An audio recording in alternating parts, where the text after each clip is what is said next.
Selamat pagi dan salam sejahtera untuk kita semua.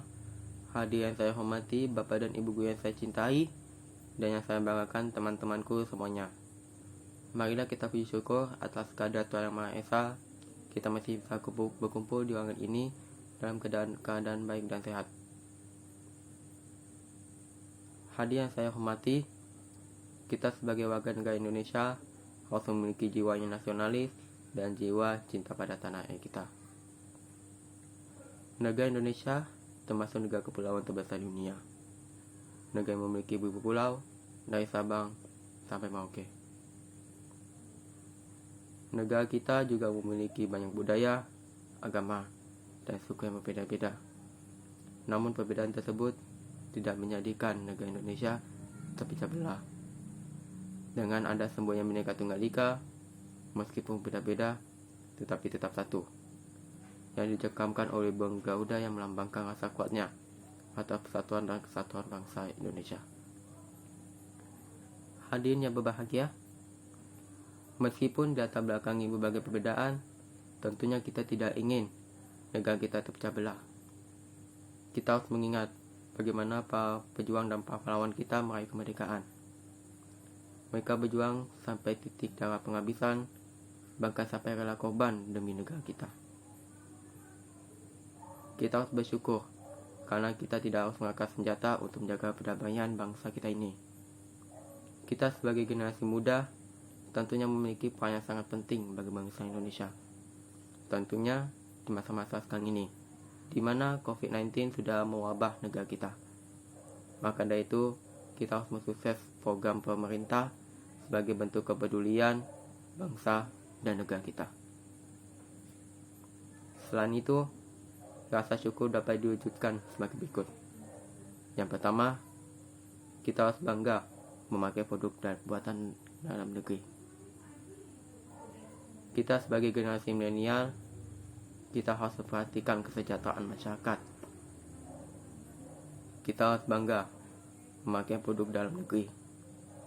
Karena kenyataannya, produk dalam negeri tidak kalah bagus dari produk luar negeri, baik secara model maupun kualitas. Hal itu terbukti dengan dipasarkannya ke luar negeri, seperti tas, sepatu, dan lain-lain. Yang kedua, tidak menyebarkan berita hoaks ataupun ujaran kebencian. Kita sebagai generasi muda yang lahir di era teknologi ini, tentunya kita tahu yang namanya media sosial dan internet. Kita sebagai generasi muda, tentunya kita dituntut untuk menggunakannya internet dengan bijak. Karena internet bisa mencari apa saja, seperti membaca berita lewat laman berita, dan juga bisa berkomunikasi lewat smartphone, bahkan bisa mencari perkembangan dunia dalam sekejap. Namun, tidak sedikit juga orang-orang yang bijaksana dalam menggunakan internet. Kita kebanyakan membaca berita hoax dan ujaran kebencian. Alangkah baiknya kita membaca berita sebelum menyebarkannya. Kita harus cari tahu dulu kebenarannya. Atau juga kalau kira-kira ada ujaran kebencian, kita tidak boleh ikut menyebarkannya juga.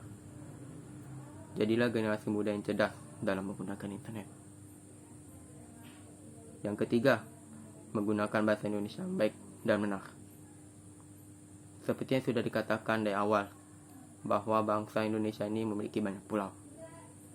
Masyarakat kita ini pun juga beragam. Bahasa yang kita gunakan ini pun juga beragam sesuai daerah masing-masing. Bayangkan saja, kalau kita di sekolah tidak memakai bahasa Indonesia, tentunya kita akan bingung, bahkan juga bisa menyebabkan salah paham. Kita perlu bahasa Indonesia untuk tercipta komunikasi yang baik. Kita tidak boleh menggunakan bahasa gaul dan bahasa lain seperti bahasa luar negeri. Bukannya tidak boleh, tapi kita harus menanamkan rasa bangga atas bahasa persatuan dan kesatuan, yaitu bahasa Indonesia. Jadi jangan pernah canggung ataupun mau menggunakannya. Yang keempat, menjaga persatuan dan kesatuan bangsa. semboyan negara kita ini adalah Bhinneka Tunggal Ika. Masa depan bangsa ini ada di tangan generasi muda. Kita sebagai anak muda harus menghargai perbedaan.